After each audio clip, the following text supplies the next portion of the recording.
ओम शांति।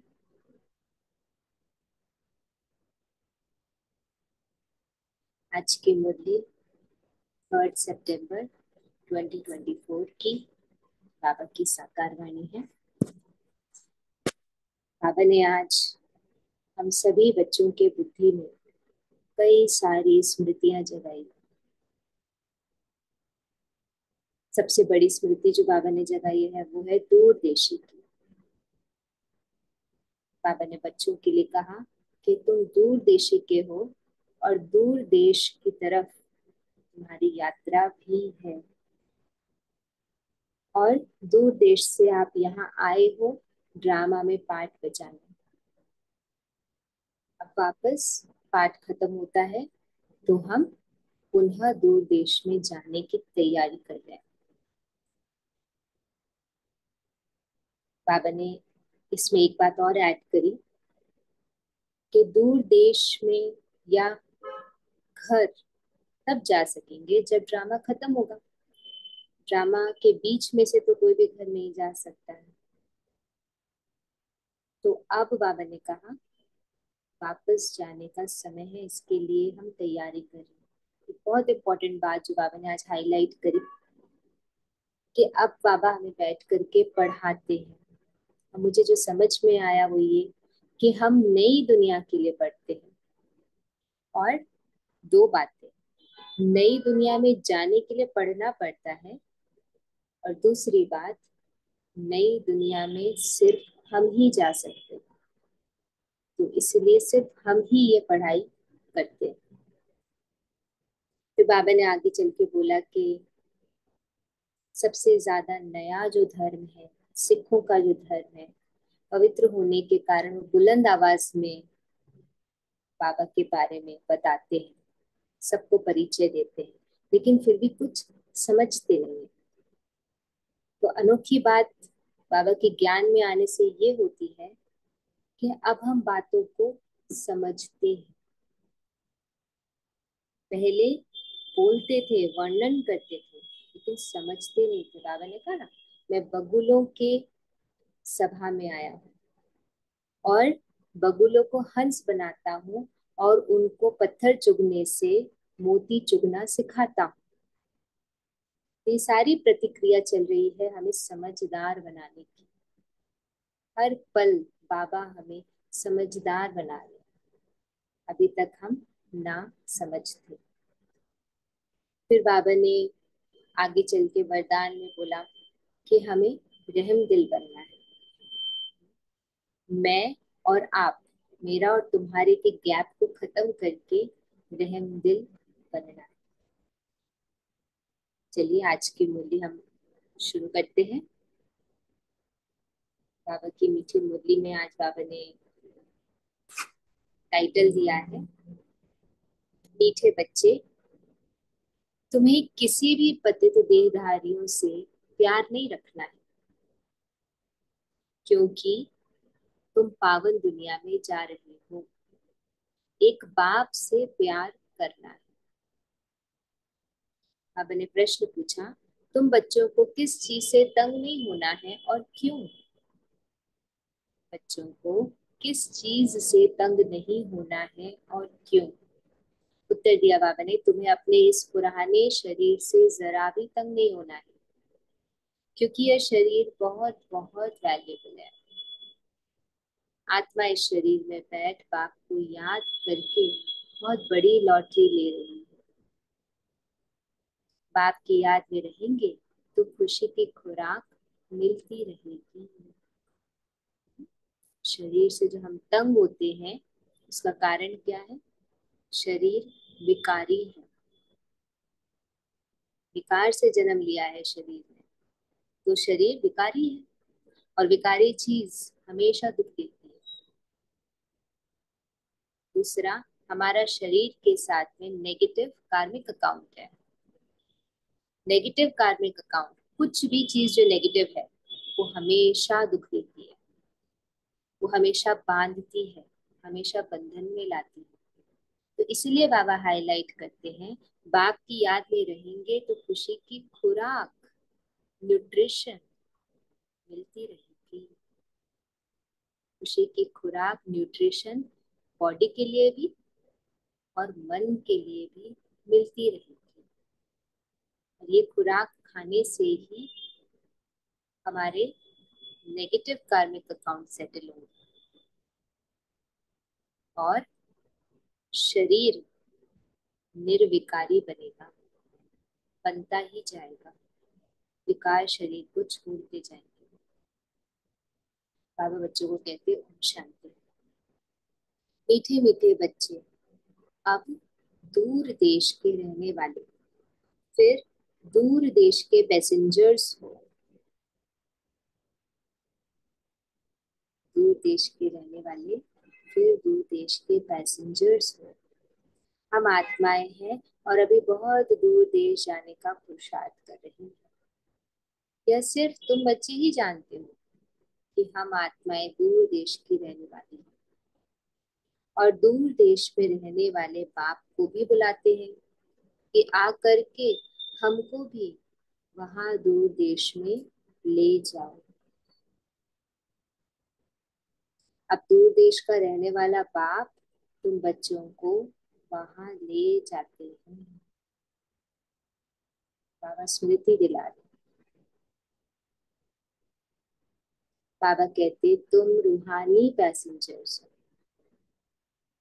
क्योंकि इस शरीर के साथ होना, रूह ही ट्रैवलिंग करेगी, शरीर तो यहाँ ही छोड़ देगी।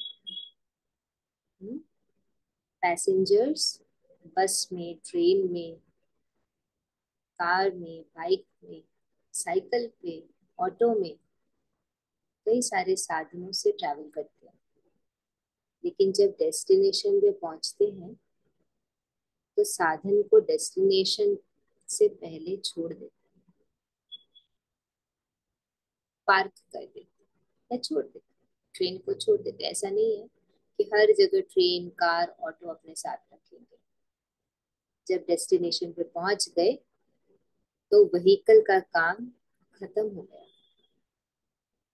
तो बाबा स्मृति दिलाते कि शरीर व्हीकल है, साधन है।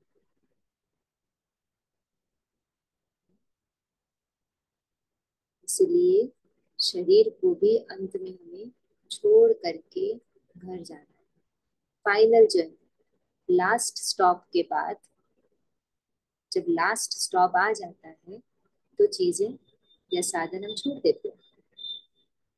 तो जब लास्ट स्टॉप आएगा हमारी यात्रा में, उसके बाद इस शरीर को हमें छोड़ना ही है। तो आज हम कौन सी धारणा करें कि लास्ट स्टेज में हम शरीर को इजीली छोड़ पाए। जब लास्ट स्टॉप आए, उस लास्ट स्टॉप पे हम शरीर को छोड़ दें, उसके लिए आज हम कौन सी धारणा पर ध्यान दें, कौन से पुरुषार्थ पर ध्यान दें। कि बार बार अशरीरी होने का। बार बार शरीर होने का, वंडरफुल। ओके, और बताइए। Very good. बार बार शरीर को छोड़ने का अभ्यास, ताकि वो लास्ट स्टॉप पे शरीर छोड़ सके। और बताइए। अशरीरी ओम होना, शांति। साक्षी साक्षी दृष्टा भाव। साक्षी दृष्टा भाव। ओके, और बताइए।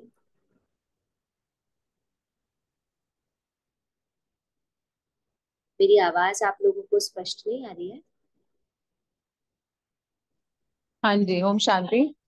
हाँ जी। मुझे लगता है कि हम, हाँ sorry Pratiben, I want to share my point कि यस। अगर हम निरंतर घर की स्मृति में रहते हैं, यहाँ रहते भी बुद्धि योग मेरा परम धाम में है, तो वो अवस्था बन सकती है। ओम शांति। ओके ओके, और बताइए क्या पुरुषार्थ करें ओम लास्ट शांति। स्टॉप। शांति।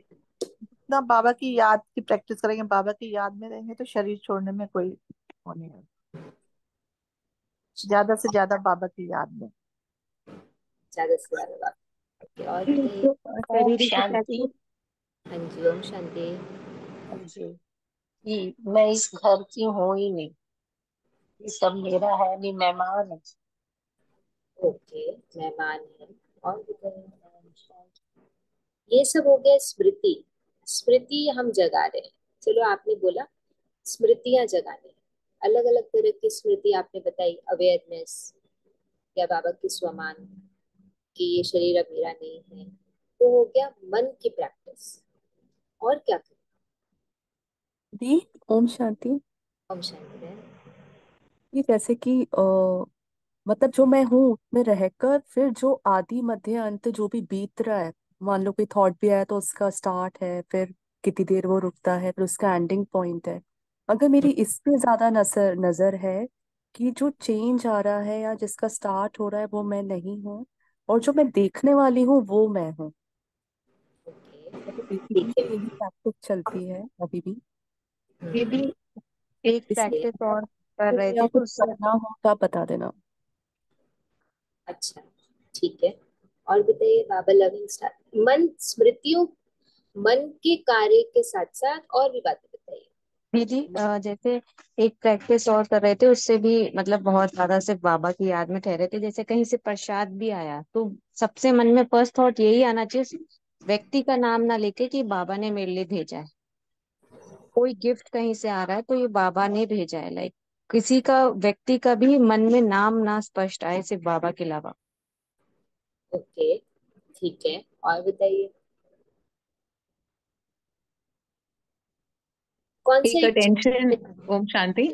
एक अटेंशन प्रतिबहन अभी काफी समय से ही रहता है, जिससे भी हम इंटरेक्ट करते हैं या जिससे भी संबंध संपर्क में आते हैं, तो ये स्मृति रहती है कि ये मेरा नहीं है।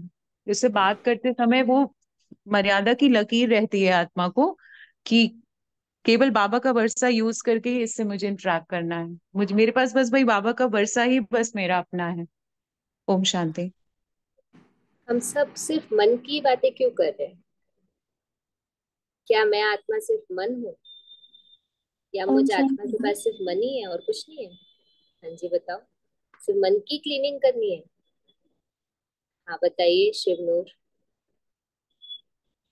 जैसे बाबा ने परसों मुरली मैंने कहा था ना कि जो मैं आपको देख रहा हूँ उस दृष्टि से आप अपने आप को देखो, अपने इंटेलेक्ट से, तो वो आप अपनी स्थिति में टिकोगे। तो मुझे वो वर्ड से याद आ रहे हैं। अच्छा, बहुत वंडर लग रहा है मुझे कि हम सब सिर्फ स्मृति के बारे में क्यों सोच रहे हैं। ओम शांति। जी। बुद्धि को सतयुग में, मतलब जैसे आपने कल ही बोला था बाबा ने आपके थ्रू कि बुद्धि को अब सतयुग में लगाना है, कि जहां मुझे जाना है हाँ, उसकी प्रेपरेशन करनी है, कि अपना सतयुग खुद क्रिएट करना है। ये भी ओम मन शांति। की बात हुई। और कोई बात नहीं है? सिर्फ मन ही को हमें सुधारना है और कुछ बचा नहीं है क्या? दीदी, स्वयं को भी मतलब देखना है कि कैसे, किस तरीके से हम जो यहाँ के बुद्धि योग हटा के किस तरीके से हम बार बार मूल वतन में जाके बैठ पा रहे हैं। ये भी मन की बात होगी, मन ओम बुद्धि की बात। शांति। मैं आप ये टोपी का इस शरीर, शरीर को भी वैल्यूएबल समझना है ना। शरीर रूपी टोपी कपड़े को भी ढीला करना। वो ढीला कैसे करेंगे? वो भी तो इंटेलेक्ट बुद्धि। से, बुद्धि से ढीला करेंगे? मतलब बाबा बोलता है ओम ना बुद्धि रूपी योग। ढीला करें, देख ओम देख मन के सारे ये अपना किनारा। दीदी, मैं आत्मा बाप समान हूँ। जो बाबा का है वो मेरा है, तो मैं बिल्कुल बाप अपने सत्य स्वरूप में हूँ हमेशा। अच्छा, बड़ी वंडर है। वंडर इस बात का है, हम सब का मनसा पे तो बहुत ज्यादा ध्यान है, लेकिन इतना ध्यान सिर्फ मनसा के ऊपर रखने से जीवन अनबैलेंस हो जाएगा, धारणा नहीं होगी। हमें तीनों ही चीजों को बैलेंस करना है, मनसा, वाचा, कर्मणा। वाचा और कर्मणा कहाँ गई? आपकी बुद्धि तो सिर्फ मनसा में ही चलती रहती। दिन भर क्या मनी को डांटते रहते हो या मनी को समझाते रहते हो? आपके पास और भी कर्मचारी है, उनका तो ध्यान रख नहीं रहे हैं। बाबा की श्रीमत पे सिर्फ मन को ही चलाना है या वाचा और कर्मणा को भी चलाना है? बाबा की श्रीमत तो हर एक चीज के लिए मिली हुई है, तो हमारा पूरा 100% अटेंशन सिर्फ मन पर ही क्यों है? अगर मन पे इतना अटेंशन है तो आपका मन बहुत परचिंतन प्रदर्शन करता होगा, क्योंकि मन को हर बार समझाया जा रहा है पर खुराक नहीं दी जा रही है खुशी की।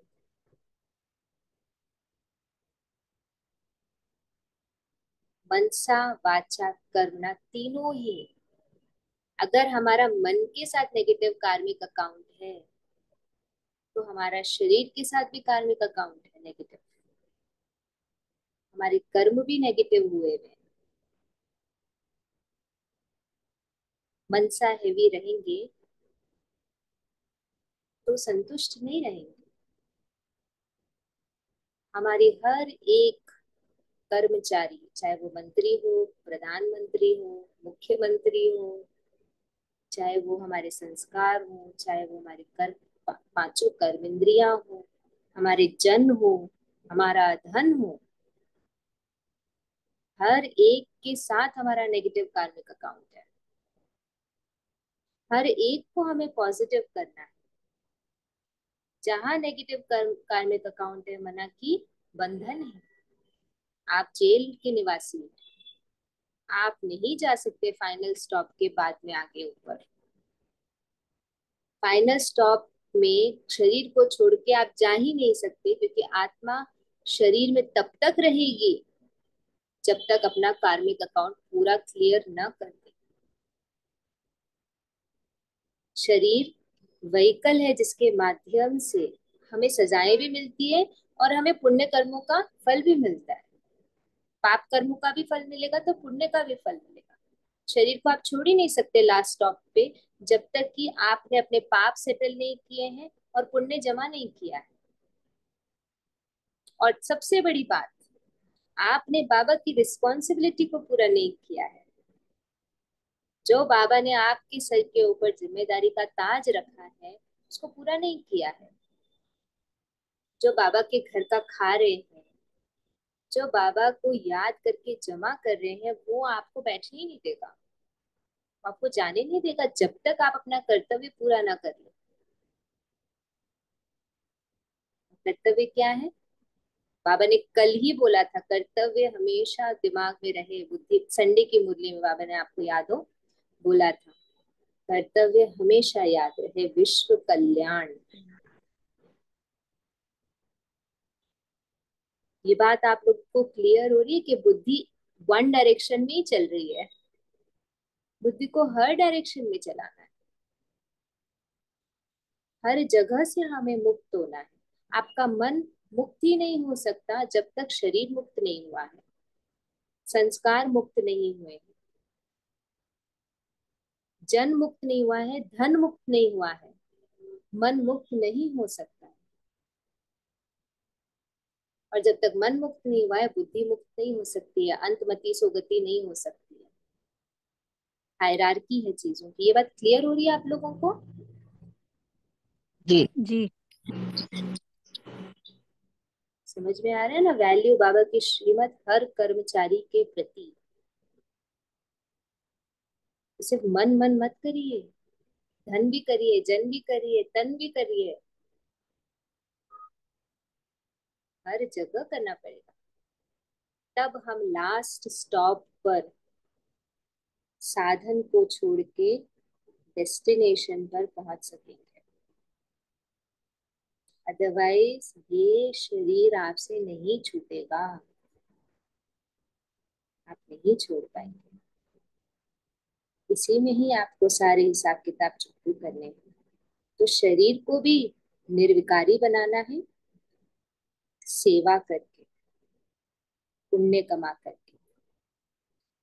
हमारी दीदी सर धन का कैसे करेंगे? धन का कैसे करेंगे यज्ञ में दीदी? सफल धन करिए या फिर रोगों का सफल कराइए। या तो धन यज्ञ में दीजिए या अगर आपके पास धन नहीं है तो दूसरों का धन सफल कराइए, आत्माओं को बाबा के यज्ञ में लाइए, उनको प्रेरणा दीजिए, उनको उनके द्वारा सेवा कराइए, उनको निमित्त बनाइए। लेकिन आपके सर पर जो विश्व कल्याण की जिम्मेदारी है जो बाबा ने दी है, आपको क्या लगता है ये सबसे सूक्ष्म बंधन है? बाबा कहते हैं मीठा बंधन है, लेकिन बंधन है, सेवा का बंधन है। आज ब्रह्मा बाबा भी क्यों रुका हुआ है वतन में? बंधन है। जब तक विश्व का कल्याण नहीं हो सकता, परम धाम का दरवाजा खुल नहीं सकता। नहीं तो ब्रह्मा बाबा तो मुक्त है, फरिश्ता है, क्या पड़ी है वो, इतनी सेवा क्यों कर रहे हो ऊपर बैठ करके? और हमारा ग्रोथ भी नहीं हो सकती है जब तक हम सिर्फ एक ही दिशा में सोच रहे हैं। आज हम बच्चों को स्कूल में भेजते हैं ऑल राउंड डेवलपमेंट के लिए। क्यों जरूरी है ऑल राउंड डेवलपमेंट? तभी कहेंगे कि बच्चा डेवलप हुआ है। इसलिए बाबा हमें भी ऑल राउंडर कहते हैं। ठीक है, तो बाबा ने कहा शरीर तो यहाँ ही छोड़ देंगे, बाकी रूह ही तुम शांति ट्रैवल। दी, ये बीच में रोक रही हूँ, सॉरी। मतलब ये अपना आपने ये समझाने की कोशिश की ना कि मन, जन, तन, धन जब सेवा में लगता है तो विश्व कल्याण है, तो मुक्ति है ना? यस, यस, हमें मन को भी क्यों मुक्त करना है? ताकि मन सेवा में लगे। बहुत इंपॉर्टेंट राज मैं आपको बताती हूँ। फरिश्ता हम सबको बनना है, लेकिन फरिश्ता जो शरीर है या फरिश्ता जो व्हीकल है वो मिला किस लिए है? सेवा के लिए। जब आज हम यहाँ नहीं कर रहे हैं सेवा, तो हमें फरिश्ता नहीं बन सकते हम लोग। कि फरिश्ता स्वरूप सेवा का रूप है। बाबा से पूछा गया है मुरली में, वंदे मातरम किताब में आप पढ़ सकते हैं। बाबा से पूछा गया, बाबा साकार में और अभी में क्या फर्क है, अव्यक्त में? तो बाबा ने बोला वो स्नेह का रूप था साकार, और फरिश्ता स्वरूप सेवा का स्वरूप है। फास्ट गति से सेवा करने के लिए फरिश्ता स्वरूप मिलता है।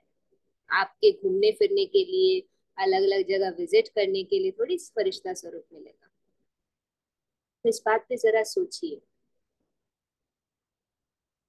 हमारे बंधन ही सेवा से कटते हैं। ओम शांति कृति बहन, इसमें आपका जो कहने का अर्थ यही हुआ कि हम अभी अपने मन को बहलाने का कार्य कर रहे हैं केवल बाबा के ज्ञान यूनिडायरेक्शनल से। अप्रोच है, यूनिडायरेक्शनल अप्रोच है, सिर्फ एक ही जगह पर आप कर रहे हो, उससे आप मुक्त नहीं होंगे। समझे? सिर्फ जी। एक जगह पर ही अगर बच्चा सिर्फ सोचो पढ़ते रहे, खेले कूदे नहीं, घर वालों से मिले नहीं, उसका ओवरऑल डेवलपमेंट थोड़ी होगा, वीक रह जाएगा वो। तो सिर्फ मन के ऊपर ध्यान देना मना, हम जिम्मेदारी से खिसक रहे हैं। बहुत सारी जिम्मेदारी है हमारे ऊपर, बहुत सारे बंधन है जिसको हमें खत्म करने हैं। सिर्फ मन के ऊपर काम करने से नहीं होगा। मन को भी सहयोग तन से मिलता है, जन से मिलता है, धन से मिलता है। इन सब में तो मन अटका हुआ है। जैसे जैसे धन पवित्र होता जाएगा, मन धन से निर्बंधन हो जाएगा। जैसे जैसे तन पवित्र होता जाएगा, मन तन से निर्बंधन हो जाएगा। जन जन हमारे पवित्र होते जाएंगे, मन हमारे रिश्ते हारमोनियस होते जाएंगे, मन जन से निर्बंधन हो जाएगा।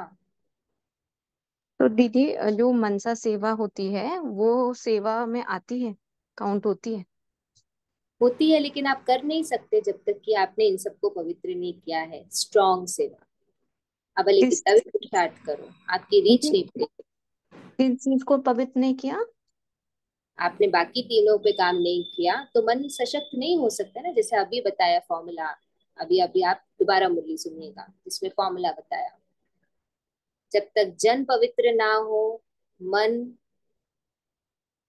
बंधन मुक्त नहीं हो सकता, क्योंकि जन में मन फंसा हुआ है, धन में मन फंसा हुआ है, तन में मन फंसा हुआ है। इन तीनों को पवित्र नहीं करोगे तो कितना भी मन पे काम कर लो, मन मुक्त नहीं हो सकता है।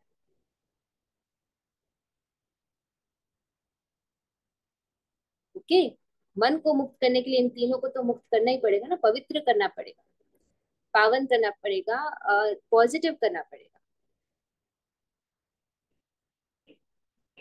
दीदी दी एक एग्जाम्पल देंगे धन में कैसे मन फंसा है जैसे?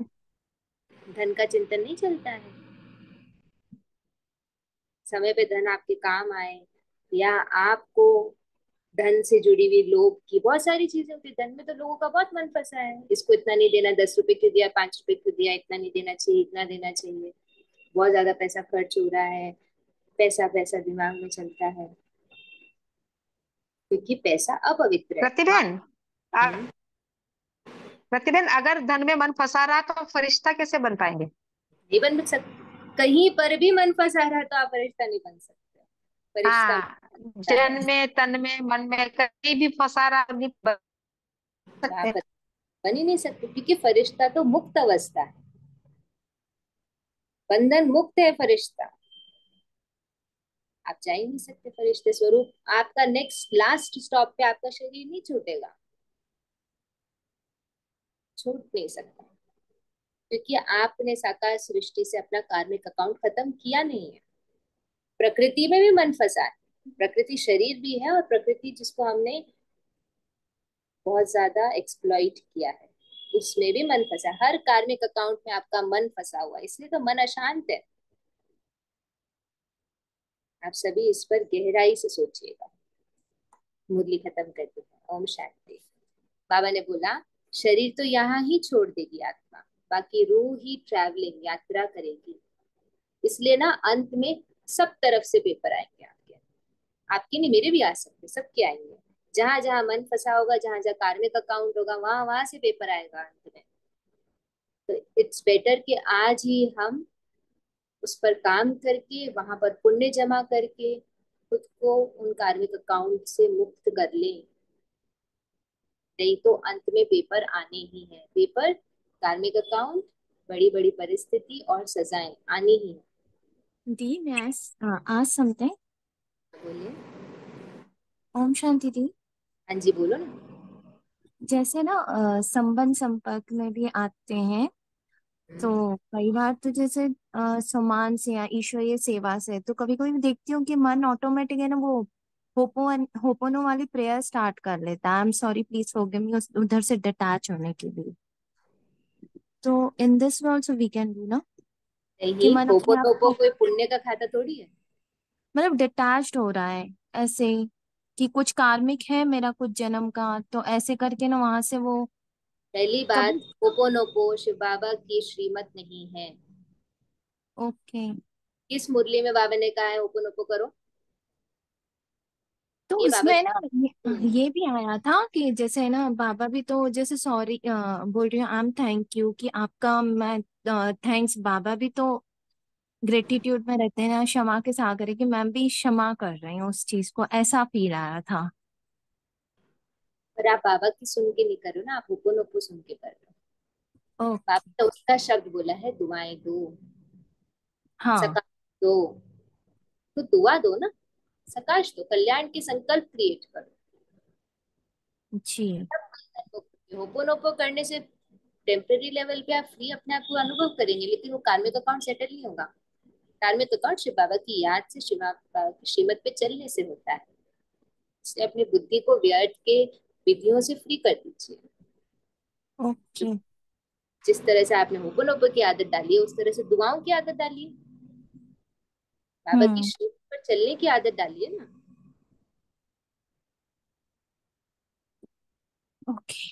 दीदी जैसे कल बाबा ने लिखा था ना, बहुत नदियों से पानी बह रहा है, लेकिन मतलब ऐसे बहुत जैसे बहुत गुरु हैं जो ये सब ज्ञान दे रहे हैं इंस्टा पे, इस पे उस पे, लेकिन हमें सिर्फ बाबा की श्रीमत लेनी। यस, यस, नहीं तो वहां पर भी आपका कार्मिक अकाउंट शुरू हो जाएगा, फिर उसको सेटल करना पड़ेगा। प्रतिबेन यहाँ एक चीज जो समझ में नहीं आ रही कि भाई कोई भी कुछ भी करो, लेकिन जब तक बाबा की याद से कोई भी अकाउंट क्लियर नहीं होगा तब तक तो वो कर्म बंधन तो है ना। बिल्कुल।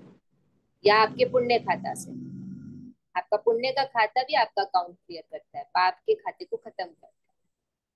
चलो आप उस आत्मा के प्रति नहीं कर पा रहे हो कुछ सेवा, तो आप पुण्य खूब सारा इकट्ठा करो। पुण्य इज लाइक कैश, अकाउंट में आपका जमा हो रहा है। जब बड़ा कोई हिसाब किताब आएगा, आप चेक काट के दे सकते हो।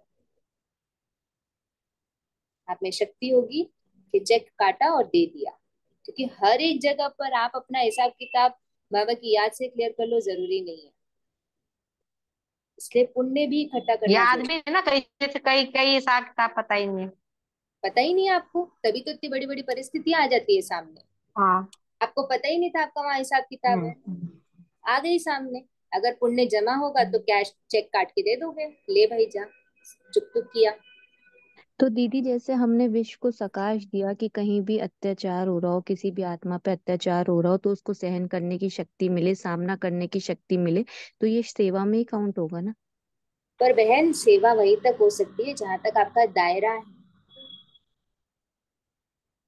आपने ना उस आत्मा को समझा है, ना उस जगह पे ट्रैवल किया है, ना उस तरह की आत्माओं से आप मिले हैं, ना आपका कनेक्शन वहां तक पहुंचे। दायरा ही आपका छोटा है। दायरा ही आपका आपके घर में, आपके आसपास के पड़ोस में फैला हुआ है। दायरा बड़ा नहीं किया है, दायरा बना अपना ऑरा नहीं फैलाया है, तो कितना भी दे लो, कुछ पल के लिए चला जाएगा, कि निरंतर नहीं जाएगा।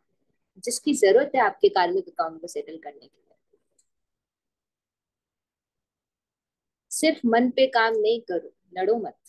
तन पे, जन पे, धन पे, सब पे काम करो, तो जल्दी आगे बढ़ोगे। बाबा ने कहा, रूह कहाँ जाएगी? अपने रूहानी दुनिया में। यह है जिस्मानी दुनिया, वह है रूहानी दुनिया। बच्चों को बाप ने समझाया है, अब घर वापस जाना है, जहां से पाठ बजाने यहाँ आए हैं। यह बहुत बड़ा मांडवा अथवा स्टेज है। स्टेज पर एक्ट करके, पाठ बजाकर फिर सबको वापस जाना है। नाटक जब पूरा होगा तब तो जाएंगे ना, बीच में तो नहीं जा सकते। बाबा ने कहा, अभी तुम यहाँ बैठे हो, तुम्हारा बुद्धि योग घर और राजधानी में है। ये सारी बाबा की मुरली इफेक्टिव ही तब होती है जब मनसा वाचक कर्मणा तीनों काम हो रहे हो। अगर आपका शरीर बैठा है और सिर्फ मन पे आप काम कर रहे हैं और शरीर को, तन को शिव बाबा की सेवा में नहीं लगाया है, तो ये मुरली भी इफेक्टिव नहीं है, काम नहीं करेगी। हर एक को पोषण चाहिए, शरीर को भी पोषण चाहिए, आपकी वाचा को भी पोषण चाहिए, आपके मन को भी पोषण चाहिए। शरीर को तो हम यूज ही नहीं कर रहे। सिर्फ मन पे कितना भी काम कर लो, ओवरऑल डेवलपमेंट और ओवरऑल बंधन मुक्त आप नहीं बन सकते हो। आप करके देखिए। बाबा ने कहा, अभी यहाँ तुम पढ़ रहे हो, जानते हो भगवान शिव बाबा हमको पढ़ाते हैं। भगवान तो सिवाय इस पुरुषोत्तम संगम युग के कभी पढ़ाएंगे नहीं। साढ़े 5,000 वर्ष में निराकार भगवान बाप एक ही बार आकर पढ़ाते हैं। यह तो तुमको पक्का निश्चय है। पढ़ाई भी कितनी सहज है, अब घर जाना है। उस घर से तो सारी दुनिया का प्यार है। बाबा सबके दिल की बात हमें बता रहे हैं। ऐसा नहीं है कोई बोल रहा है ये बात कि घर जाना है, पर सबकी दिल में है कि उस घर से तो सारी दुनिया का प्यार है। मुक्ति धाम में जाना तो सब चाहते हैं। मुक्ति धाम में जाना अर्थात मुक्त होना, सब मुक्त होना चाहते हैं, परंतु उसका भी अर्थ नहीं समझते हैं। हम भी चाहते हैं, ब्राह्मण आत्माएं भी चाहती है मुक्त होना, लेकिन अर्थ नहीं समझते हैं कि मुक्त होने के लिए कितना बड़ा हमें कॉस्ट बियर करनी पड़ेगी। जो डेट ले रखे हैं, जो घाटे ले रखे हैं, जो डेट को क्या कहते हैं हम, कर्ज ले रखा है, सर पे कर्जा है, वो चुकाए बिना मुक्ति कैसे मिलेगी? वो चुकाए बिना आप घर कैसे जाएंगे? फिर जस्टिस कहाँ है? बाबा ने कहा, मनुष्यों की बुद्धि इस समय कैसी है और तुम्हारी बुद्धि अभी कैसी बनी है, कितना फर्क है। तुम्हारी है स्वच्छ बुद्धि, नंबरवार पुरुषार्थ अनुसार। पुरुषार्थ भी चारों ही चीजों का। तुम्हारी है स्वच्छ बुद्धि, नंबरवार पुरुषार्थ अनुसार। सारे विश्व के आदि मध्य अंत का नॉलेज तुमको अच्छी तरह से। तुम्हारे दिल में यह है कि अब हमको पुरुषार्थ कर नर से नारायण जरूर बनना है। यहाँ से तो पहले अपने घर में जाएंगे ना, तो खुशी से जाना है, खुशी से जाना है। बाबा ने कहा जैसे सतयुग में देवताएं खुशी से एक शरीर छोड़ दूसरा लेते हैं, वैसे इस पुराने शरीर को भी खुशी से छोड़ना है। इनसे तंग नहीं होना है, क्योंकि यह बहुत वैल्यूएबल शरीर है। सबसे ज्यादा किसी चीज की वैल्यू या किसी चीज की जीवन किस बात से डिटरमाइन होती है? सबसे ज्यादा किसी चीज की वैल्यू या किसी चीज का लाइफ स्पैन किस चीज से डिटरमाइन होता है? या तो उसमें कोई प्रॉब्लम होती है या कोई पेन होता है या कोई कमी उस वक्त, जैसे उसी की जरूरत है। तो सबसे ज्यादा कोई चीज वैल्यूएबल कब होती है? वैल्यू किस चीज की सबसे ज्यादा जब तब हम होती उसको खो ये जब देते हैं। कोई चीज जी, है? जैसे कोई चीज रेयर होती है, बहुत मुश्किल से मिली होती है मुश्किल से मिली होती है, ओके। और बहुत रेयर होती है। बहुत रेयर होती है, ओके। और बताइए, अभी हमारी बुद्धि को बहुत समझना है, परिवर्तन होना है। और बताइए, अब जब कहेंगे समय पर उस जब समय पर उस कार्य को नहीं किया होगा, समय बीत जाएगा तो फिर उसकी वैल्यू हमें तब पता चलेगी। दीदी, ओके। वैल्यूएबल चीज तब होती है जब, मतलब जब आपके पास नहीं होती है, उस चीज की कमी होती है, उसके बाद आपको वो मिलती है, तब आपके वो बहुत वैल्यूएबल हो जाती है। ठीक है, एक और भी चीज है कि जिस चीज से हमें बहुत बड़ी चीज करनी हो, मतलब इसको हम्म। समझाने का मतलब कोई बहुत बड़ा काम करना हो तो वो बहुत वैल्यूबल होता है। ओके, मैं ये नहीं बोल रही हूँ कि हमारी बुद्धि में उस चीज की वैल्यू कब होती है। ये मत सोचिए कि आपकी बुद्धि में किसी चीज की वैल्यू कब है। क्वेश्चन इज कोई चीज वैल्यूएबल कब है? कब कहेंगे किसी चीज की बहुत वैल्यू? हमारी बुद्धि तो चीजों को अपने अनुसार समझती है, अपने जैसे लॉजिक। ओम शांति प्रतिबहन, जैसे शांति, सुख, प्रेम, आनंद, जो ये गुण है बाबा के, हमारे हम आत्माओं के, वो बहुत कमी में है इस समय। उसकी बड़ी वैल्यू है। मेंटल पीस के लिए लोग कितना भाग रहे हैं, एक थोड़ी, एक सेकंड की शांति के लिए भी कितना भाग रहे हैं, माथा मार रहे हैं, परंतु वो प्राप्ति नहीं है। तो वो उसकी वैल्यू बहुत ज्यादा है। तो थोड़ी भी कहीं मिलती है तो वहां भागते हैं। तो ऐसे ही है कि इन सब, ये जो बाबा हमें दे रहा है, इसकी वैल्यू में तब होएगी जब एक्चुअली हमें उस चीज की मतलब अधिकता, मतलब जिस चीज की कमी सामने अनुभव हो रही है, वो हमें उस समय अपने अंदर अनुभव नहीं हो रही है और हम कर नहीं पा रहे हैं वो चीज। पर तो I don't know, I am इसका देयर अर्थ इज। है कि पब्लिक ओपिनियन वैल्यू डिसाइड करता है। पब्लिक ओपिनियन बताता है कि कोई चीज वैल्यूएबल है या नहीं,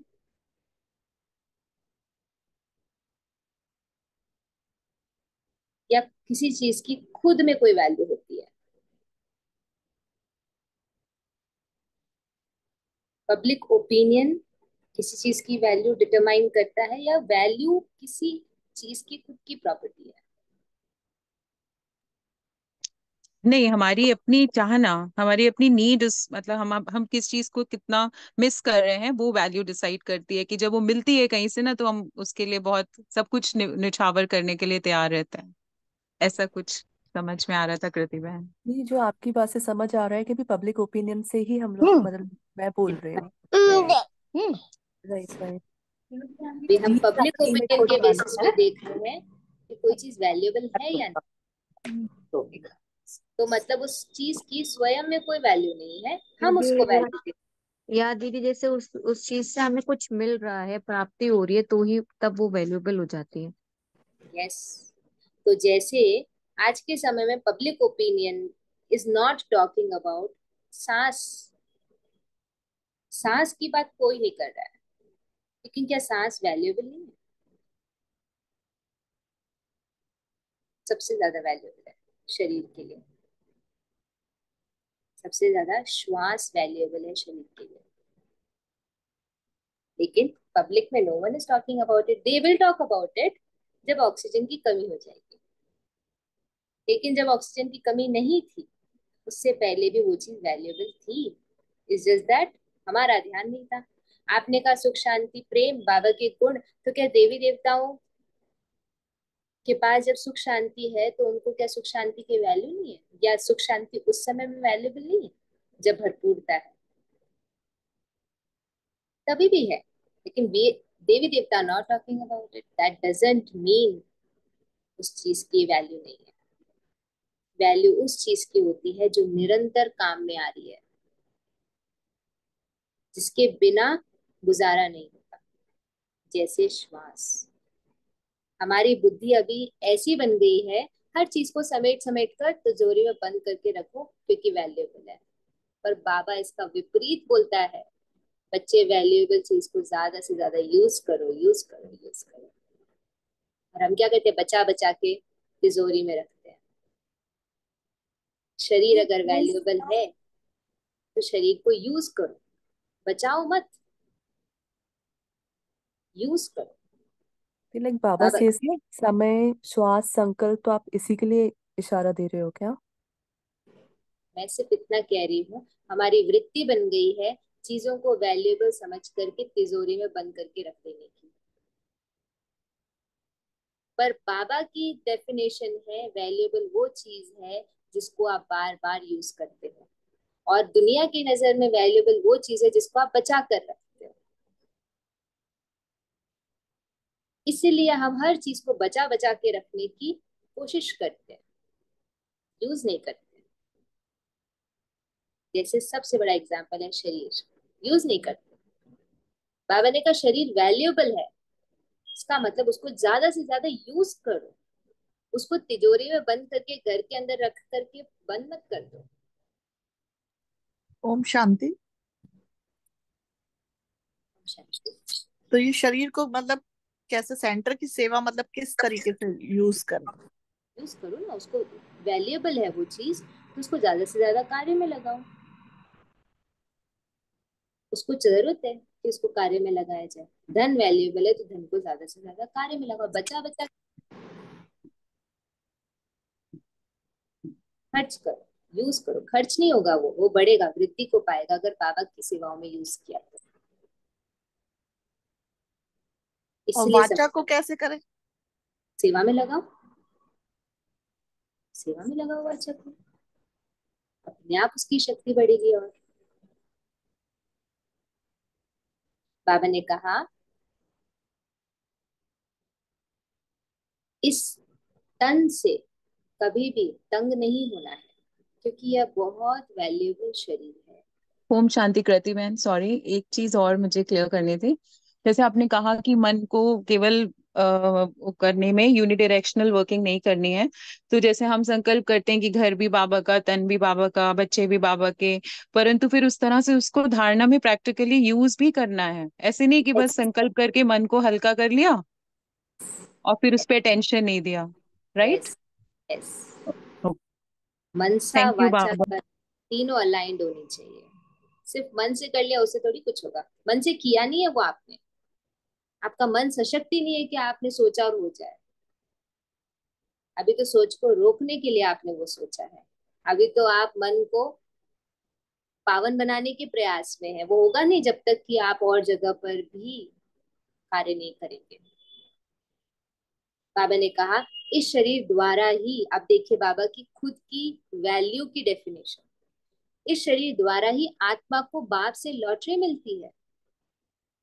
अब लॉट वैल्यूएबल है, बाबा से लॉटरी इस शरीर के माध्यम से मिलती है। किस आधार से?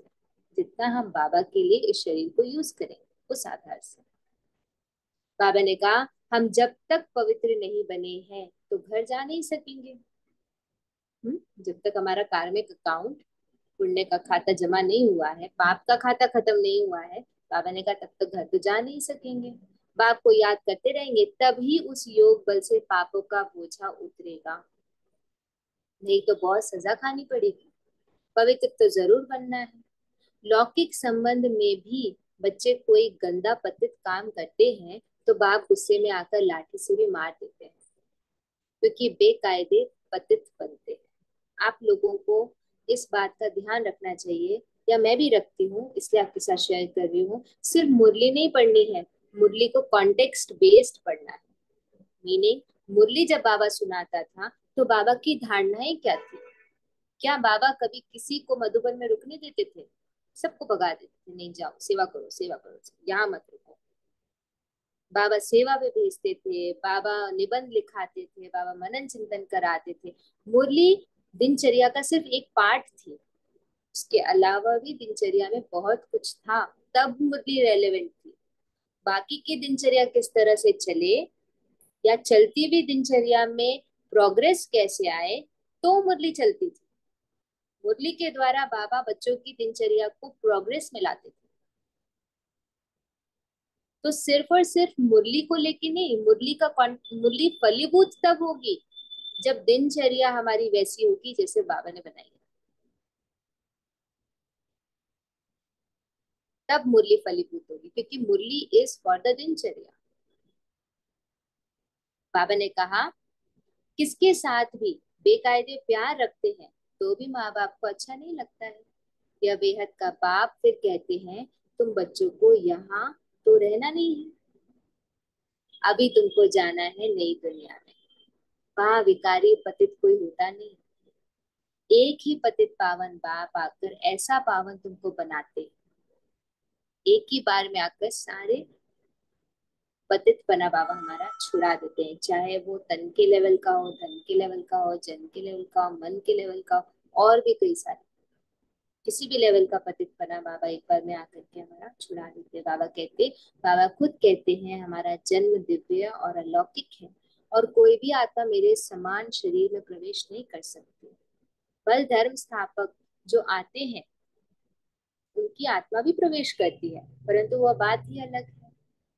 हम तो आते ही हैं सबको वापस ले जाने के लिए, वह तो ऊपर से उतरते हैं नीचे अपना पाठ बजाने।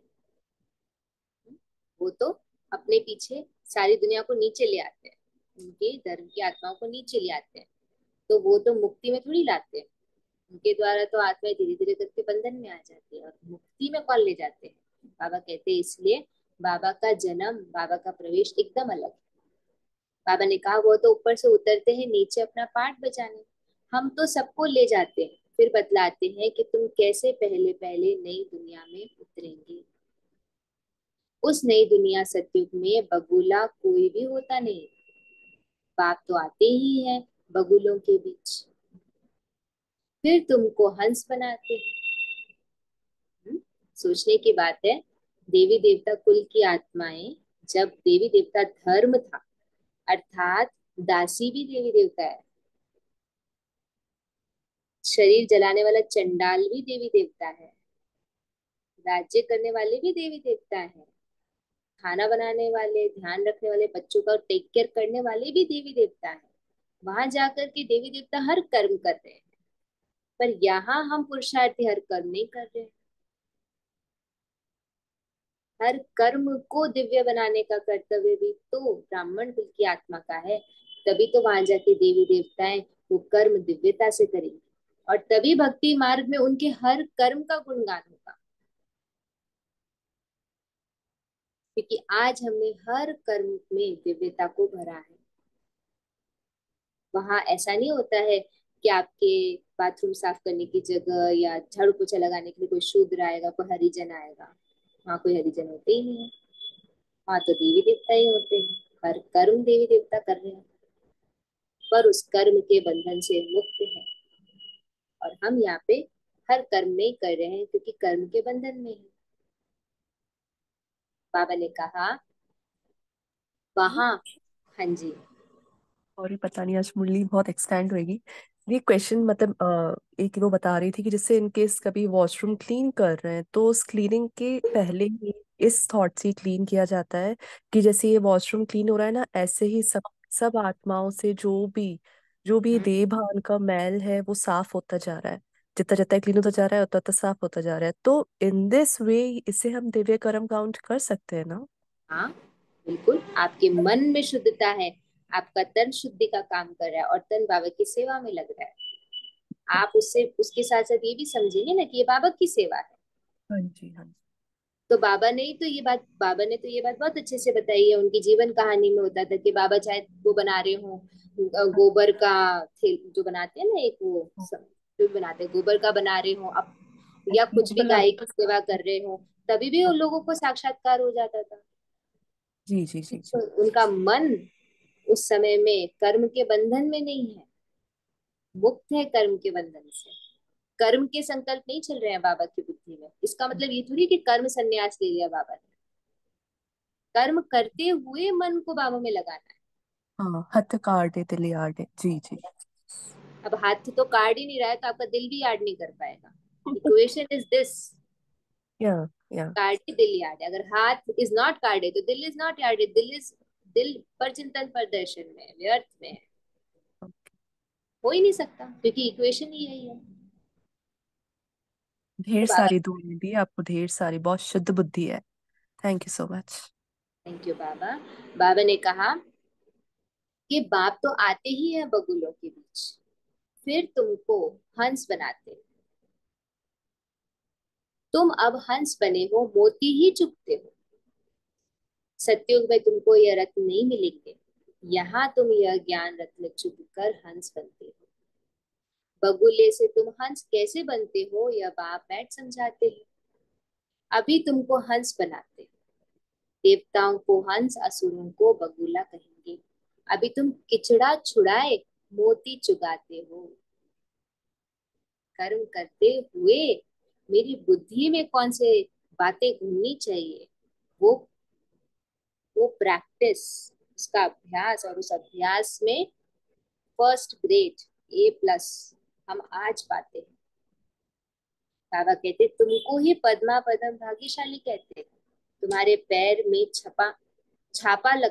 पैर में छापा लगता है पद्मों का, कमल लगा है।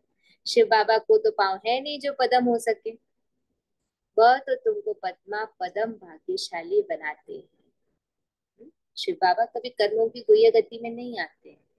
शिव बाबा करावन हार है, करण हार हैंड्स हम हैं। बाबा कहते हैं, बाप कहते हैं मैं तुमको विश्व का मालिक बनाने आया हूँ। यह सब बातें अच्छी रीति समझने की है। मनुष्य यह तो समझते हैं ना, स्वर्ग था, परंतु कब था फिर कैसे होगा वह पता नहीं। जो हमारा उस दिन का क्वेश्चन था कि इस ट्रांसफॉर्मेशन को भी हमें समझना है। हमें कलयुग भी दिखता है, हमें सतयुग भी दिखता है, तो हमें कलयुग से सतयुग में जाने का रास्ता भी दिखता है, और उस रास्ते पर चल करके हम ही सतयुग को ला रहे हैं। हम क्रिएटर हैं बाबा के साथ, मास्टर क्रिएटर गोल्डन एज के। तो बाबा कहते परंतु कब था फिर कैसे होगा ये किसी को भी नहीं पता है। ये हमारे सामने प्रत्यक्ष है, हम इसकी पढ़ाई कर रहे हैं। We are learning how to construct golden as.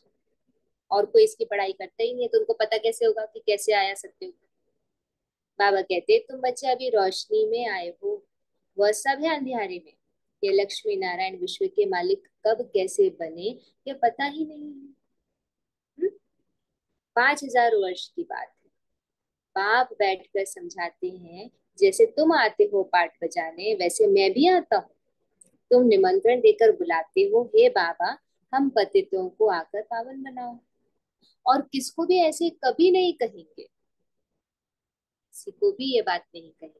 अपने धर्म स्थापक को भी ऐसे नहीं कहेंगे कि आकर सबको पावन बनाओ। क्राइस्ट अथवा बुद्ध को थोड़े ही पतित पावन कहेंगे, भले वो कितनी भी डायरेक्शन दे ले, कितना भी अच्छा ज्ञान सुना ले, लेकिन ज्ञान की कसौटी है आत्मा पतित से पावन बने, आत्मा का जीवन सफल हुए, मुक्त हुए, परमानेंट उसको दुख से मुक्ति मिल पाए, घर जा पाए। उस कसौटी पे किसी का भी ज्ञान खरा नहीं उतरता है। बड़ी बड़ी बातें तो बहुत सारे लोगों ने किया, लेकिन जब कर्म करने का समय आया, जब उस ज्ञान का प्रूफ देने का समय आया, तो प्रूफ किसी भी धर्म स्थापक के द्वारा मिला नहीं, प्रूफ सिर्फ शिव बाबा दे पाता है। तो समझ सकते हैं कि ज्ञान वैलिड है। अदरवाइज ज्ञान तो बहुत लोग सुना रहे हैं, उससे क्या फर्क पड़ रहा है। पर किसके ज्ञान पे चल करके किसके कर्म बंधन कट रहे हैं, किसी के भी नहीं कट रहे। हठ योग सिखा रहे हैं, कर्म संन्यास सिखा रहे हैं, क्योंकि कर्मों के ऊपर किसी का कंट्रोल नहीं है, कर्म इंद्रियों के ऊपर किसी का कंट्रोल नहीं है, इसलिए कर्म संन्यास सिखा रहे हैं। लेकिन हमें तो कर्म इंद्रियों को वश करना है, हम कर्म संन्यास थोड़ी कर सकते हैं। हमें बाबा की याद से श्रेष्ठ कर्म करते हुए कर्म इंद्रियों को पावन बनाना है, कर्म इंद्रियों का मालिक बनना है। हम हठ योग थोड़ी कर सकते हैं, हम कर्म संन्यास नहीं कर सकते। अगर हमने कर्म संन्यास कर लिया तो विश्व का मालिक कैसे बनेंगे? कर्म इंद्रियों का ही मालिक नहीं बन पा रहे हैं तो प्रकृति का मालिक कैसे बनेंगे? तो हम हट नहीं सीख रहे, हम राज करना सीख रहे हैं। इसलिए अपने आप को बचाओ नहीं, सेव मत करो। आप, हमारी जो डेफिनेशन बनी हुई है खुद को सेव करने की, ये डेफिनेशन ही हमें ग्रत में लेके जा रही है। बचाओ नहीं, खुद को बाबा का रक्षा कवच दे करके, योग से, धारणाओं से प्रोटेक्ट करके युद्ध के मैदान में उतरना है। दादी जानकी कहती थी वो शिप किसी काम का नहीं है जो बीच पर खड़ा रहे। शिप का काम ही है समुद्र में उतरना। तो अपने आप को बचाओ नहीं, क्योंकि वो बचाने की डेफिनेशन ही रॉन्ग है। कैसे बचेंगे? पाप कर्म सर के ऊपर है, बचेंगे कैसे? जब तक पुण्य इकट्ठा नहीं होगा। पुण्य बहुत बड़ी पूंजी है। बाबा ने कहा ना, क्राइस्ट अथवा बुद्ध को थोड़े ही पतित पावन कहेंगे। कोई भी ऐसे कर्म नहीं सिखा सकता है जो बाबा सिखा रहे हैं। बाबा कहे गुरु वह जो सदगति करे, वह तो आते हैं, उनके पिछाड़ी सबको नीचे उतरना है। यहाँ से वापस जाने का रास्ता बतलाने वाला, सर का सदगति करने वाला अकाल मूरत एक ही बाप है। इसलिए बाबा पर और बाबा की श्रीमत पर संपूर्ण निश्चय। वास्तव में सदगुरु अक्षर ही राइट है। तुम सबसे राइट अक्षर फिर भी सिख लोग बोलते हैं, बड़ी बड़ी आवाज से कहते हैं सतगुरु अकाल, बड़ी जोर से धुन लगाते हैं सतगुरु अकाल मूर्त है कहते हैं। मूर्त ही नहीं हो तो वह फिर सदगुरु कैसे बनेंगे? सदगति कैसे देंगे? मूर्त अर्थात आकर के बताना, किसी मूर्ति को धारण कर। बाबा ने कहा वह सदगुरु स्वयं ही आकर अपना परिचय देते, मैं तुम्हारे मिसल जन्म नहीं लेता हूँ। बाबा भी तो आकर के कर्म करते हैं, है ना, सेवा करते हैं। बाबा कहते और तो सब शरीरधारी बैठ सुनाते हैं, तुमको अशरीरी रूहानी बाप बैठ समझाते। रात दिन का फर्क है।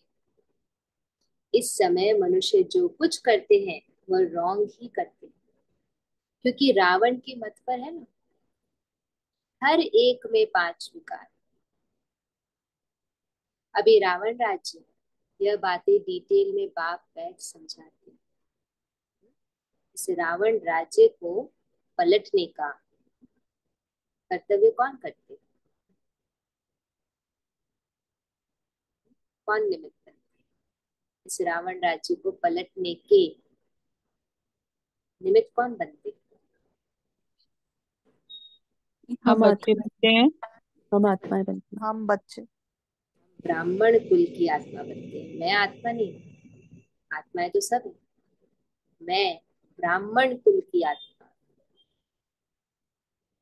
ब्रह्मा बाप की संतान हम बनते हैं श्रीमत पर चलकर। बाबा हर बार कहते हैं ना, तुम अपना राज्य स्थापन कर रहे हो श्रीमत पर चलकर। शिव बाबा की मत ही है जो सत्य को क्रिएट कर सकती है। शिव बाबा की मत और मुझ आत्मा का कर्म, ये दोनों जब मिलते हैं तब गोल्डन एज आ पाती है धरती पे।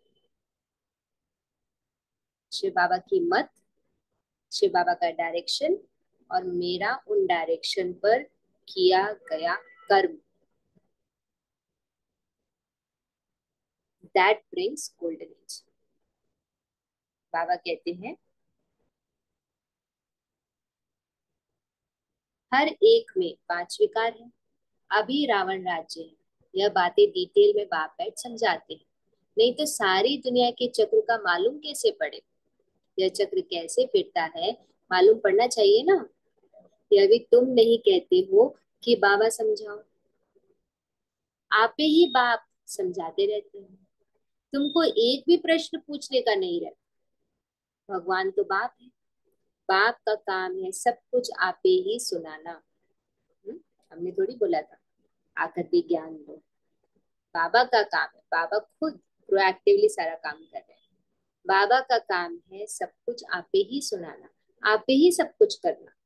बच्चों को स्कूल में बाप आपे ही बिठाते हैं, नौकरी पर लगाते हैं, फिर उनको कहते हैं 60 वर्ष बाद यह सब छोड़ भगवान का भजन करना, वेद शास्त्र आदि पढ़ना, पूजा करना। तुम आधा कल्प पुजारी बने, फिर आधा कल्प के लिए पूज्य बनते। पवित्र कैसे बनो उसके लिए कितना सहज समझाया जाता है। बाबा तो सहज समझाते हैं, लेकिन प्रॉब्लम कहाँ क्रिएट होती है। बाबा तो बहुत सिंपली बातों को समझा रहे हैं, प्रॉब्लम कहाँ क्रिएट हो रही है।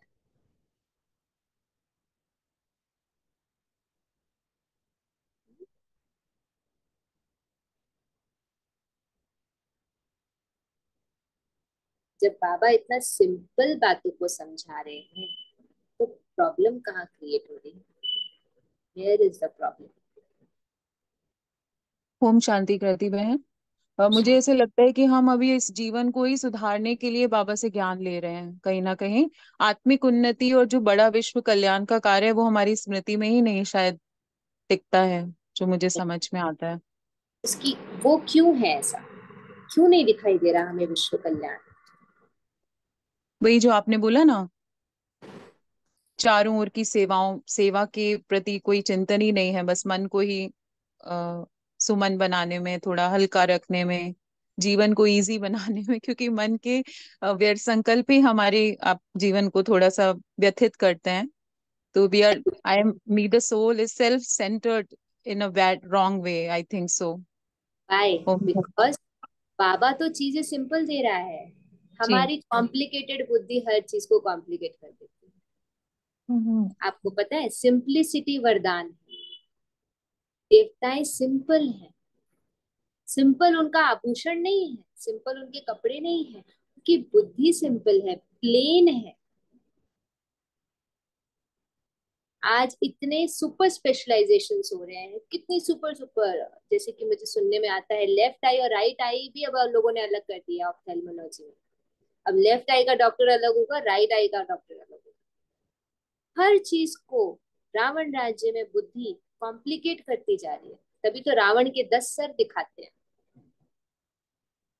रावण के 10 सर दिखाते हैं। टेक्नोलॉजी भी कॉम्प्लिकेटेड होती जा रही है, साइंस कॉम्प्लिकेटेड होती जा रही है।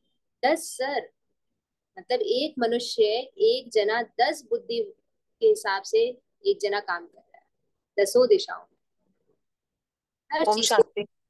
सॉरी कृति बहन, एक चीज ये समझ में आ रही है कि जैसे पहले जमाने में एक बड़ा था होता था घर में, उनके ही आदेश पे सब चीजें चलती थी, उनकी लोग आत्माएं मानती थी घर बार में भी। तो घर में भी अब चार चार जगह भोजन बन रहा है, 4 तरह के सेवाधारी आ रहे हैं, तो ये भी तो कॉम्प्लिकेशन माइंड में है ना, कहीं ना यस, कहीं। यस, कॉम्प्लिकेटेड हो गई ना सारी चीजें, क्योंकि बुद्धि कॉम्प्लिकेटेड हो गई। बुद्धि कॉम्प्लिकेटेड होते ही हर चीज आपकी कॉम्प्लिकेटेड हो जाएगी, हर कर्म कॉम्प्लिकेटेड हो जाएगा।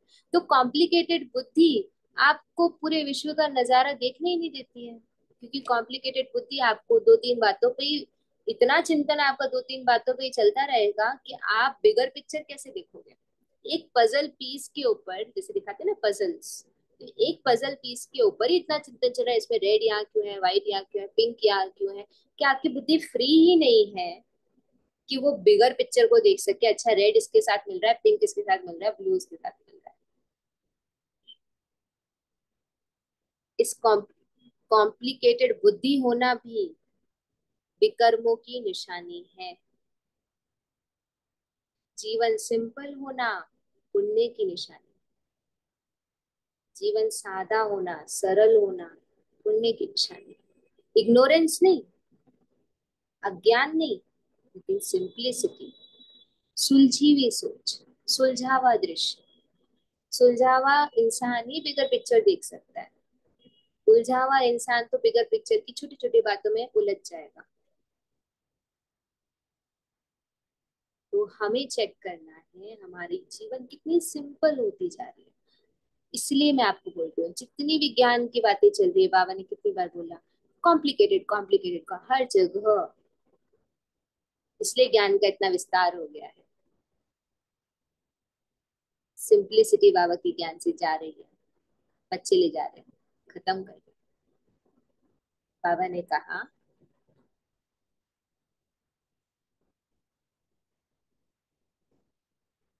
यह चक्र कैसे फिरता है मालूम पड़ना चाहिए।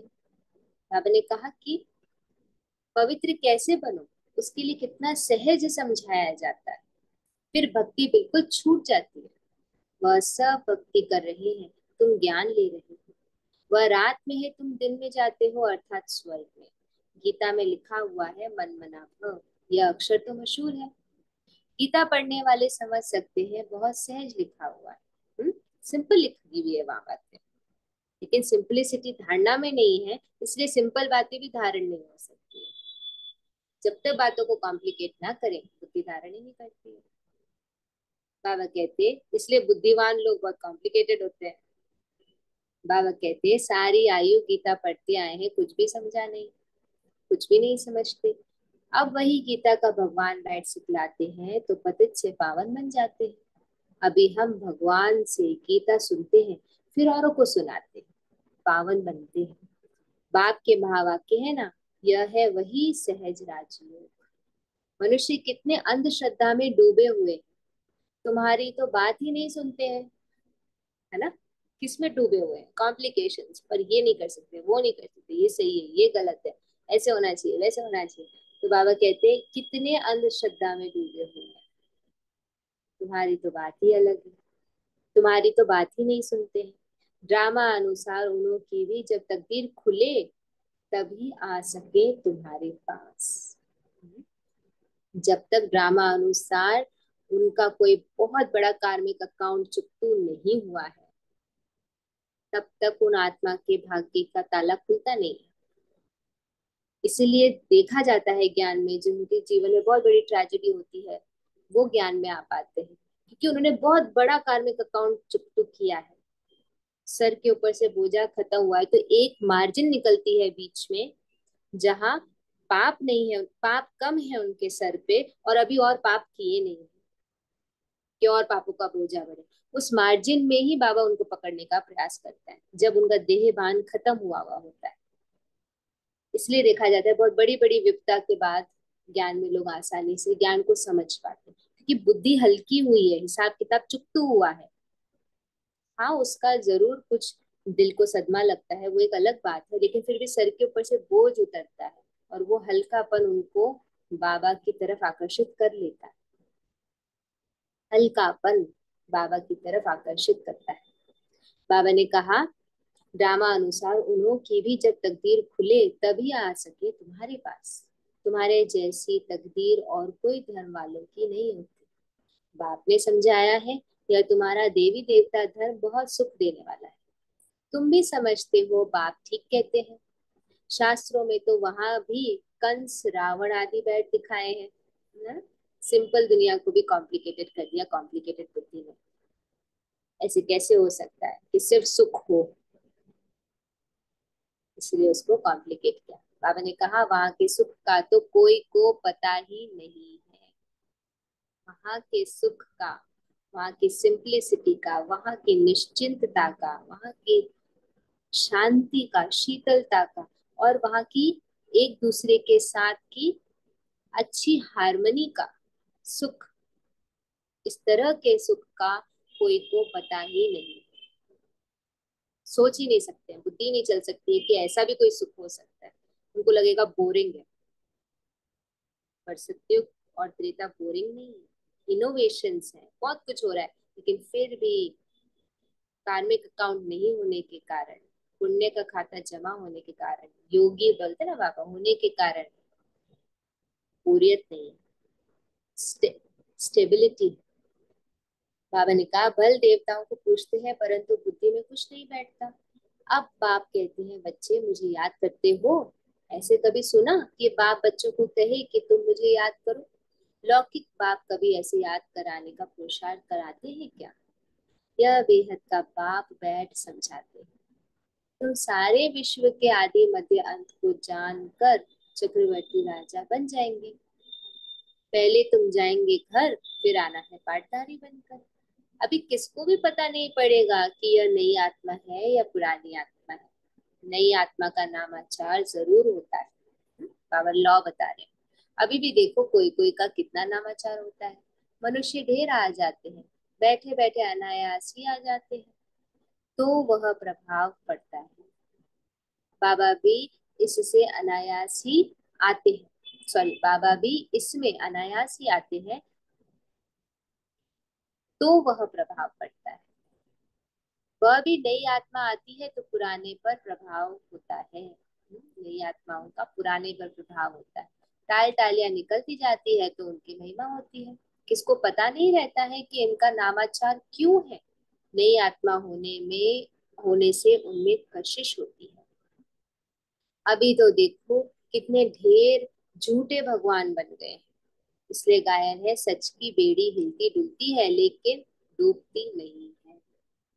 तूफान बहुत आते हैं क्योंकि भगवान खिवैया है ना। बच्चे भी हिलते हैं, नाव को तूफान बहुत लगते हैं। और सत्संगों में तो ढेर जाते हैं, परंतु वहां कभी तूफान आदि की बात नहीं आती। क्योंकि वो पुरानी दुनिया छोड़ ही नहीं रहे। तूफान आना अर्थात growth. This is what growth looks like. तूफान के बिना ग्रोथ हो नहीं सकती है। तो बाबा कहते हैं और सत्संगों में तो ढेर जाते हैं, परंतु वहां कभी तूफान आदि की बात नहीं आती। यहाँ अबलाओं पर कितने अत्याचार होते हैं, परंतु फिर भी स्थापना तो होनी है। फिर भी बाबा के बच्चों में विरले हैं जो बाबा की श्रीमत पर चलते ही हैं। चाहे कितने भी तूफान आए, चाहे कितना भी डामाडोल हुए, वो बाबा की श्रीमत पर निडर होकर के चलते ही हैं। इसलिए स्थापना होनी ही है। सब अपनी अपनी उंगली दे रहे हैं। कोई रुक भी जाता है अगर, तो भी बाकी लोग दे रहे हैं।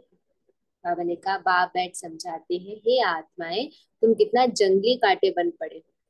दूसरों को कांटा लगाते हो तो तुमको भी कांटा लगता है। रिस्पॉन्ड तो हर बात का मिलता है। वहां दुख की छीछी बातें कोई होती नहीं, इसलिए उनको कहा जाता है स्वर्ग। मनुष्य स्वर्ग और नर्क कहते हैं, परंतु समझते नहीं है। कहते हैं फलाना स्वर्ग गया, यह कहना भी वास्तव में रॉन्ग है। परंतु निराकारी दुनिया को कोई हेवन नहीं कहा जाता है। ये डिफरेंस भी बाबा हमें बताते हैं। वह है मुक्ति धाम, या फिर कहते हैं स्वर्ग में गया। अभी तुम जानते हो यह मुक्ति धाम आत्माओं का घर है। यह मुक्ति धाम आत्माओं का घर है। जैसे यहाँ घर होते हैं, भक्ति मार्ग में जो बहुत धनवान होते हैं तो कितने ऊंचे मंदिर बनाते हैं। शिव का मंदिर देखो कैसे बनाया हुआ है। लक्ष्मी नारायण का भी मंदिर बनाते हैं। तो सच्चे जेवर आदि कितने होते हैं। बहुत धन रहता है। एक बार क्वेश्चन था कुछ समय पहले की मुरली का, हमारे कौन से संस्कार हमें स्थूल धन की प्राप्ति करा रहे हैं। अगर आप स्थूल धन सतयुग का अगर अभी तक नहीं सोचा है तो फिर से बाबा आज हाईलाइट करते हैं। लक्ष्मी नारायण का भी मंदिर बनाते हैं तो सच्चे जेवर आदि कितने होते हैं। बहुत धन रहता है। अभी तो झूठ हो गया है। तुम भी आगे कितने सच्चे जेवर पहनते थे। गोल्डन एज में तुम भी कितने सच्चे जेवर पहनते थे। अभी तो गवर्नमेंट के डर से सच्चा छिपाए झूठ पहनते रहते हैं। वहां तो है सच ही सच, झूठा कुछ भी होता नहीं। यहाँ सच्चा होते भी छिपा कर रख देते हैं। आदत पड़ी हुई है ना।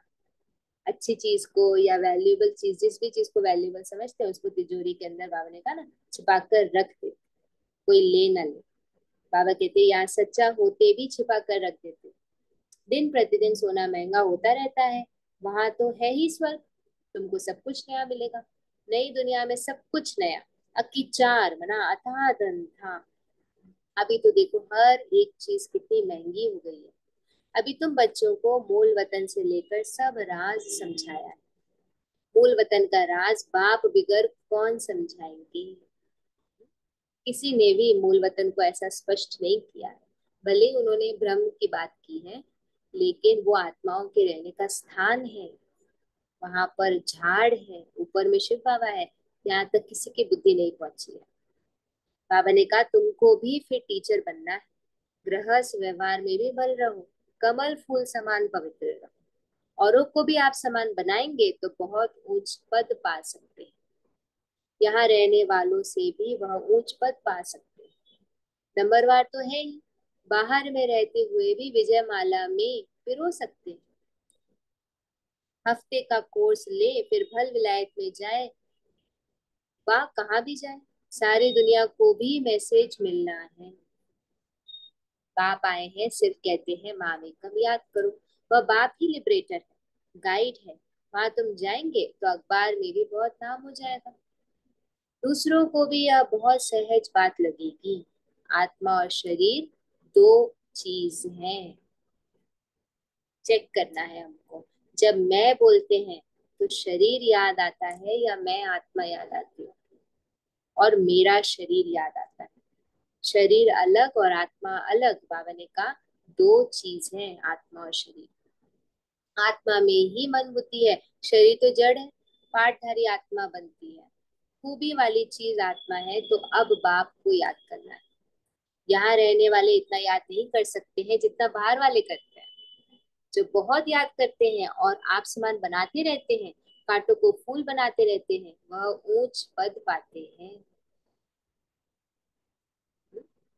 जो आप समान बनाते रहते हैं, कांटों को फूल बनाते रहते हैं, वह ऊंच पद पाते हैं। तुम समझते हो पहले हम भी कांटे थे, अब बाप ने ऑर्डिनेंस निकाला है। काम महाशत्रु है, इन पर जीत पाने से तुम जगत जीत बन जाएंगे। परंतु लिखत से कोई समझते थोड़ी ही है। सिर्फ लिखने से कोई थोड़ी समझ जाएगा। कर्म दिखाने हैं, गुण दिखाने हैं, शक्तियां दिखानी है, अनुभव कराना है, कई सारी चीजें होती है, तब बुद्धि में बैठता है। बाबा ने कहा परंतु लिखत से कोई समझते थोड़ी है। अभी बाप ने समझाया है। अंत में एक प्रश्न और पूछते हैं, अंत में किसी को भी समझाने का साधन क्या होगा? अंत में किसी को भी कुछ भी समझाने का साधन क्या होगा? देखिए एज पर मुनीस तो बाबा साक्षात्कार बोलते हैं। और साक्षात्कार का दीदी अपना अपना आचरण ही होगा, खुद का आचरण अर्थात दीदी हमारी हमारे कर्म, हमारी संपूर्णता, हमारी डिविनिटी, हमारी संपूर्णता, हमारे परफेक्शन को देखते ही वो सब समझ जाएंगे।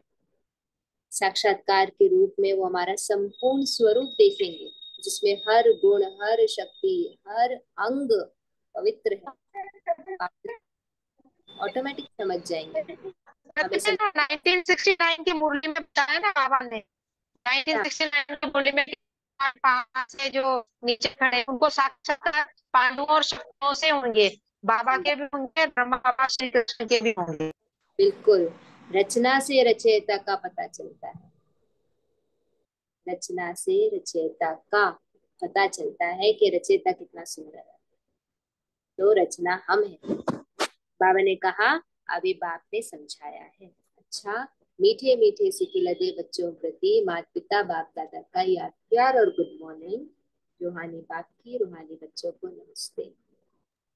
हम रूहानी बच्चों की रूहानी माता पिता बाप दादा को याद प्यार, गुड मॉर्निंग और नमस्ते नमस्ते नमस्ते। शुक्रिया बाबा। धारणा के लिए मुख्य सार पहला, सदा ज्ञान रत्न चुगने वाला हंस बनना है। मोती ही चुगने, किचड़ा छोड़ देना है। हर कदम में पद्मों की कमाई जमा कर पद्मा पदम भाग्यशाली बनना है। उच्च पद पाने के लिए टीचर बनकर बहुतों की सेवा करनी है। कमल फूल समान पवित्र रह आप समान बनाना है। कमल फूल समान पवित्र रह आप समान बनाना है। कांटों को फूल बनाना है। इस चीज की धारणा हम विष्णु के जो चित्र है हमारा उससे देख सकते हैं। चारों ही चीजें हाथ में होनी चाहिए। अगर बुद्धि में स्व का दर्शन चल रहा है, अर्थात स्वमान चल रहे हैं, सब चल रहा है, तो कमल पुष्प भी होना चाहिए।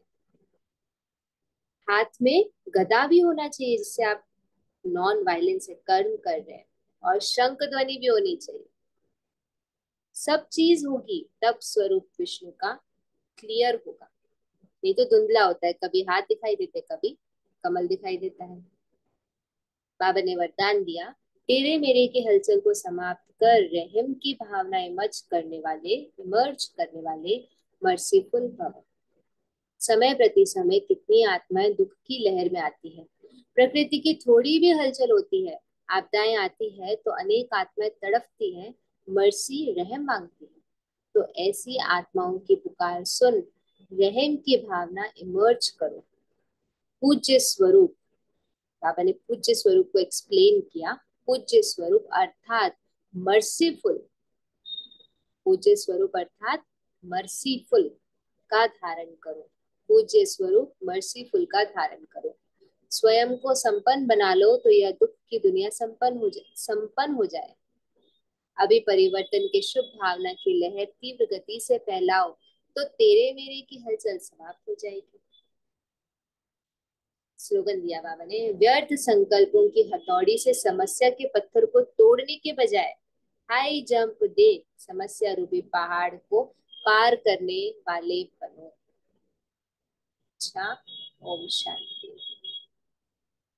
2 मिनट